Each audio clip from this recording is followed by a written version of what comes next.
Steven Soderbergh came out with a second movie this year already. The first one that I watched is Presence, a movie that I did not like. Okay, I didn't. I did a whole video on it, so you can go check it out to see why I didn't like it.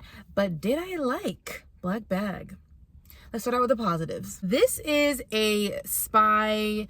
I wouldn't say it's a thriller. Some people are calling it a thriller. It's not really thrilling, as in there's nothing scary. It's not really action driven, but this is an espionage film where everyone that you meet in this movie is a spy. So that means everybody is a liar. People are in questionable relationships and nobody can really trust each other. I think having that type of dynamic, it makes it for a very interesting watch, because you're trying to figure out who is the liar, who's the mole, because that is the whole plot of this film, is that Michael Fassbender's character is tasked with an assignment trying to figure out who in this cybersecurity agency, who is the mole. There's a traitor amongst them and he has to find out who it is. And he has given a list of suspects, and one of those people is his wife, who is played by Cate Blanchett. I thought this movie is very stylish because every frame of this, wherever there's a certain light source, this movie is glowing. This movie just truly glows, and I mean that in the quite literal sense. It looks very beautiful in that way, and it also uses big text on screen to show you the passage of time. So you'll see, if it's Tuesday, it'll say Tuesday on the screen. If it says Friday, it'll say Friday on the screen, so that way the audience can know when the passage of time happened. For a movie where there are quite a few scenes of just characters sitting down and talk, I think having this touch made things more visually interesting. So the concept of this is fun. After Michael Fassbender gets this list of people, of suspects, he actually invites them all to dinner where he cooks for them. He basically puts Veritaserum. If you're a Harry Potter fan, you'll know what that means. He puts that into their food so that they can get a little bit more loose with their tongue. And he plays this kind of strange game with them so that he can try to get a glimpse into their psyche and see if anybody drops any kinds of hints as to who is the mole of this. And that's one of the things that I did like about this movie, is seeing Michael Fassbender's character using these little tips and tricks to try to suss out who the mole is. Needless to say, this is a very well acted movie. You have a legend like Cate Blanchett in here. I mean, I swear that movie, that lady's face was just made to be on film. Everything about her, like her whole face is just a story. It's in her eyes, it's in her skin. She has this long, beautiful brown hair in this, and she's just completely intriguing to watch.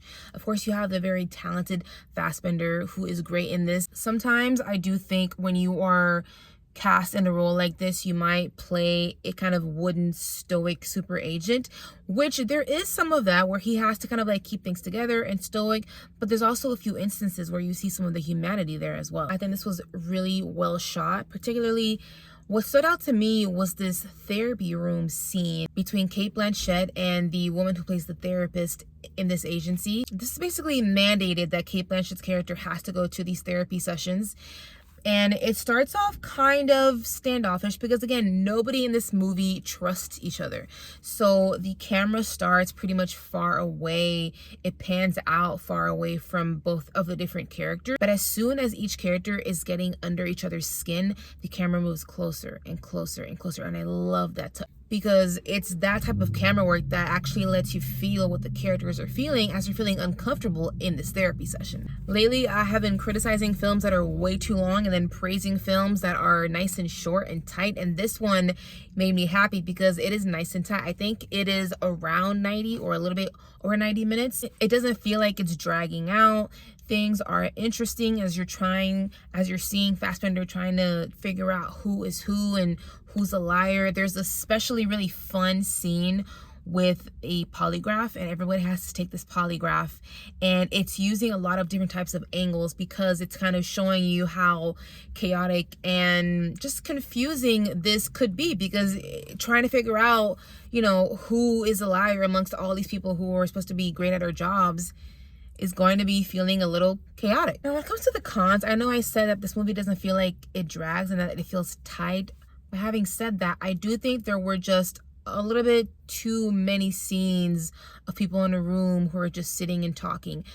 There are some very interesting conversations that happen and things that you really have to sit down and make sure you're listening to, because anything that they're saying could be a clue and somebody could accidentally trip up and reveal their cards because, you know, because of the nature of their business. But I do feel like that happened just a little bit too much, so I would probably put this movie in the category of being a very talky type of film. So while I walked away feeling impressed with the camera work and how everything was shot and the acting and how tight the script is, I didn't walk away loving this movie like I see a lot of people are online. You know, kudos to them. I'm gonna have to give Black Bag a 3 out of 5 stars. Don't come for me, a 3 is still fresh. It is still fresh in my eyes, okay? If you guys go out and check out Black Bag, please let me know what you think about it in the comments. And I am dying to know, were you sitting there trying to guess who the mole is and were you right? Let me know in the comments, but don't spoil it for everybody. You can do the space, and then write spoiler and then tell me what your guess was, and then I will read it that way. But thank you guys so much for joining me in my review. Next up, I'm gonna be reviewing A24's Opus. I'm very excited. As you know, as you should know, I am a horror girly. So I'm excited to watch that. That'll drop on Sunday, and I'll catch you guys next time.